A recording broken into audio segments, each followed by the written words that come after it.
Di dalam hidup kita seringkali dihadapkan pada kenyataan yang tidak bisa kita terima. Misalnya ketika orang yang kita kasih harus menghadapi sakit penyakit yang sepertinya tidak teratasi. Hal ini juga terjadi pada seorang istri yang harus menemani suaminya untuk berjuang melawan kanker otak dan bahkan menerima vonis hanya bisa bertahan hidup selama 6 bulan.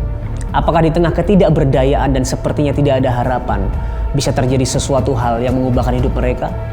Mari kita saksikan kisah berikut ini. Halo, nama saya Christine Montero. Hari ini saya akan bercerita tentang sedikit perjalanan hidup saya bersama dengan Kristus. Saya mulai dengan perjalanan saya pertama kali bertemu dengan suami saya. Kami bertemu di tahun 2016 dan kemudian menikah di 2019. Sebulan sebelum kami menikah, ternyata beliau divonis kena kanker otak. Di tahun 2019, beliau mulai menjalankan kemoterapi. Dan setelah 3 bulan berjalan, ternyata tidak sesuai dengan apa yang kita harapkan. Karena ternyata tumor itu kembali tumbuh hanya di tempat yang berbeda. Waktu di awal saya punya pengharapan. Saya merasa bahwa apa yang dialami kita ini adalah sesuatu yang Tuhan izinkan dan nanti Tuhan masih sembuhkan. Setelah 3 bulan kita di Singapura dan menjalani proses treatment, ternyata itu tidak berhasil. Kemudian bukannya tambah sembuh, saat itu kondisinya itu semakin menurun. Dari yang bisa jalan tidak bisa jalan, dari yang masih bisa menggerakkan tangannya sedikit jadi udah nggak bisa sama sekali.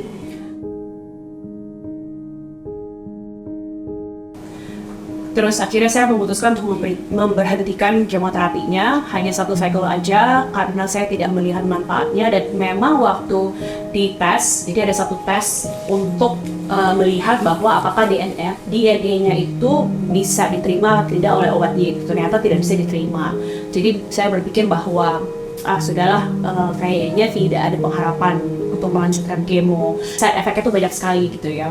Jadi yang saya lakukan sama dia setiap hari berdoa dan membiarkan dia mendengarkan lagu-lagu worship, kemudian khotbah-khotbah dan juga Alkitab secara audio.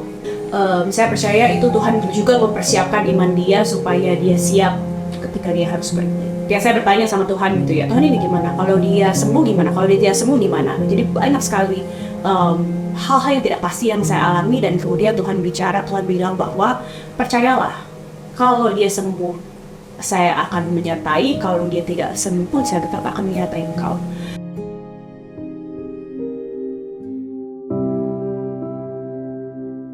Dari sana saya rasa saya banyak sekali mendapat pelajaran-pelajaran gitu yang Tuhan ajarkan di dalam penantian saya itu. Kemudian setelah beliau meninggal Januari 2020, pasti sama satu. Dalam perjalanan kedukaannya pun tidak semudah yang saya pikirkan. Saya orang yang cukup logik gitu ya. Semuanya tuh my logical thinking. Ternyata itu bisa membuat depresi yang sangat dalam. Karena kita baru mengalami dari yang ada menjadi tidak ada. Dan saya tuh mengalami itu juga tidak pernah dalam sehari pun selama hidup saya ini sebenarnya saya tuh punya ketakutan yang sedemikian besarnya. Rasanya tuh ada batu yang gede banget di kepala saya tuh yang kayak siap untuk jatuh gitu loh. Ketakutannya banyak secara finansial. Apakah saya bisa membesarkan anak-anak itu sendiri dengan usia mereka yang udah semakin besar, teenagers gitu ya. Dari berdua menjadi seorang. Kemudian masalah identitas. Bagaimana saya menghadapi ini semua. Mulai bisa bergerak maju itu karena coaching, karena saya di coach. Jadi 3 tahun itu tuh saya didampingi sama terapis, coach, hipnoterapis gitu ya. Mereka itu tuh kayak satu kesatuan yang membantu saya untuk terus maju gitu. Bersyukur saya bisa melalui itu dan saya merasa bahwa justru dengan kedukaan yang saya lewati itu membuat saya menemukan jati diri saya gitu. Bahwa sebenarnya hidup kita harus bergantung sama Tuhan 100%. Tidak ada 1% pun dengan manusia gitu. Dalam menjalani hidup ini yang kita pikir kita sendirian, itu memang sulit sekali untuk bergantung kepada sesuatu yang tidak bisa kita lihat. Sebagai manusia kita cenderung mau berpegang kepada sesuatu yang bisa kita lihat, bisa kita genggam, bisa kita andalkan. Tetapi pada akhirnya ketika kita bilang kita percaya Tuhan, bahwa penyelamat kita, bahwa Tuhan itu adalah suami untuk para janda. Mau nggak mau kita harus bisa menyerahkan diri kita untuk percaya kepada apa yang sudah kita pegang. Karena ketika kita percaya dia ada penyelamat, itu sudah mencakup seluruh kehidupan kita. It's the surrender part yang harus kita lakukan. Surrender itu gampang nggak? Oh tentu tidak. Surrender itu sulit sekali.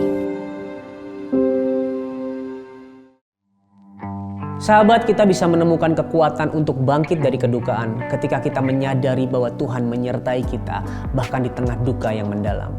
Kalau hari ini kamu sedang mengalami hal yang sangat berat, duka yang sangat mendalam, kamu tidak perlu menghadapinya sendirian. Kamu bisa menghubungi nomor yang ada di bawah ini untuk bercerita kepada kami dan kami akan mendoakan kamu. Kami percaya di dalam doa ada kekuatan dari Tuhan. Jangan ragu untuk menghubungi kami ya. Dan jangan lupa untuk follow dan subscribe semua sosial media Solusi, karena akan banyak kisah-kisah inspiratif yang bisa memberkati sahabat Solusi.